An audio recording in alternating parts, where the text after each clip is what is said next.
just before my father died, the topic that he was working most on, and very passionately in a paper that he called The Dollar and Development, was how our decisions here, domestically, or the decisions of those domestic decisions in Europe, impact the developing world.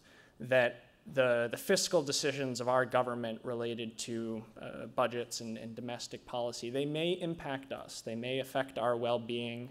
They may impact our purchasing power, our growth, our unemployment rate here in the US, but they will impact the lives of those living across the ocean, those in the developing world, far more than we ever see, and far more than our largesse, our aid, can ever correct. And I think that's quite pertinent for the talk we're going to hear today, because it's quite true for climate change as well. The cost of inaction is the difference between 3% probability of being 5 degrees centigrade from that 500 row and 47% probability in that 750 row. The cost of action is a huge risk of devastating consequences. This is not a black swan in the financial market, something that appears in a rather difficult way only very rarely. If we went there, this would be a big probability of massive changes. The good economics here matters enormously. You've got to get the costs done where it's cheapest to get them done. You've got to take the cheapest options before the more expensive options. And of course, price mechanisms are designed to do exactly that. This is a market failure. You do not pay for the costs you inflict on others from your greenhouse gases. It's the biggest market failure the world's ever seen.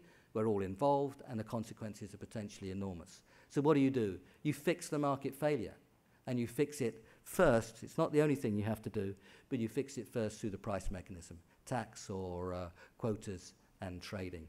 So the policy response to a market failure is not necessarily to drop back into central planning, and it's certainly not to fix the market failure. The right thing is to fix the market failure, and the first shot is a price for carbon. And that's the kind of way which I've been talking already, the kind of way in which much public discussion has been going on. So my own view is that we should ask the developing world, or the developing world should describe the deal to us. We shouldn't ask them. They should describe the deal to us, and they should say to us, this is the deal. You take on those 80% targets. We'll all go for the 50% world average.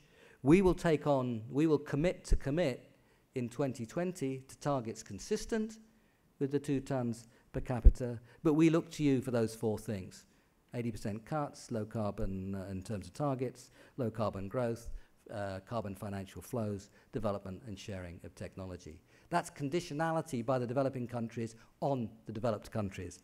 About time, I hear you cry. And that is the kind of glue and understanding that'll hold this global deal together.